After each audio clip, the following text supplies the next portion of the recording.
Reliance అయితే ఇప్పుడు చాలా క్లియర్‌గా కొన్ని కొత్త ఆలోచనలు చేస్తుంది. సరే ఈలోపు అనిల్ అంబానీని రిలయన్స్ అనడానికి లేదు గదా! ఆయన ఆల్రెడీ ఇప్పుడు తాజాగా ఈడీ నోటీసులు ఇచ్చింది. ఆయనకి, ఆయన భార్యకి ప్రభుత్వం ఇచ్చినటువంటి డబ్బుల్ని దారి మళ్లిస్తున్నారన్నటువంటి కాన్సెప్ట్‌కి సంబంధించినటువంటి విషయం.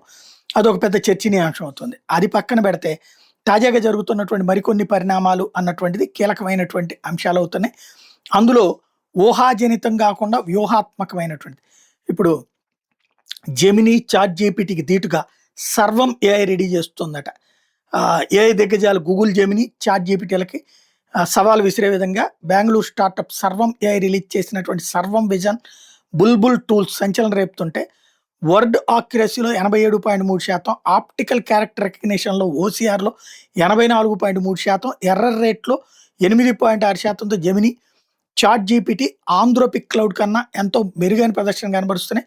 ప్రస్తుతం ఇది టెక్ నిపుణుల్ని ఆశ్చర్యపరుస్తున్నటువంటి దీన్ని ప్రోత్సహిస్తున్నటువంటిదైతే రిలయన్స్ గ్రూపు.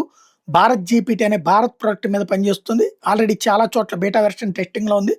ఇప్పుడు ఈ సర్వం అనే ప్రొడక్టు ఇప్పుడు దానికి సంబంధించినటువంటి నెక్స్ట్ అడుగులు పడుతున్నాయి.